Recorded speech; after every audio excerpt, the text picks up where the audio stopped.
حضرت مولا روم رحمۃ اللہ علیہ حکایات رومی میں فرماتے ہیں، میں مر جائے تو عشق پختہ ہوتا ہے۔ عاشق اپنے محبوب کی ایک جھلک دیکھنے کی غرض سے اس کے در پر پہنچا، دستک دی تو اندر سے آواز آئی، کون ہے؟ عاشق نے پرنم آنکھوں اور دل بے قرار کے ساتھ جواب دیا، میں ہوں، دید کو ترس گیا ہوں۔ اندر سے جواب ملا، واپس چلا جا، میرے چاہنے والوں میں کوئی نہیں ہے، ابھی تجھ سے غرور و تکبر کی بو آتی ہے، تیری انا باقی ہے، جا کچھ عرصہ اور ہجر و فراق کی آگ میں جل۔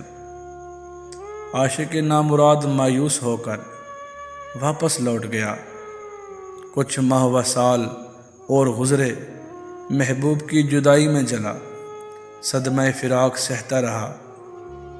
جب پھر محبوب کے دروازے پر سودائی اور دیوانہ بنا حاضر ہوا تو محبوب نے اس بار پھر پچھلا سوال دہرایا، دروازے پر کون ہے؟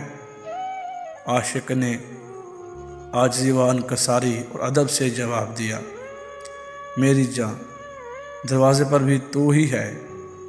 محبوب نے یہ الفاظ سنے تو کہا، اب تیری میں ختم ہو گئی ہے، جب من و تو کا جھگڑا ہی ختم ہوا تو پھر دوری کیسی؟ آ جاؤ، اجازت ہے۔ اس حکایات سے ہمیں یہ سبق ملتا ہے کہ نفی ذات کے بغیر منزل نہیں ملتی۔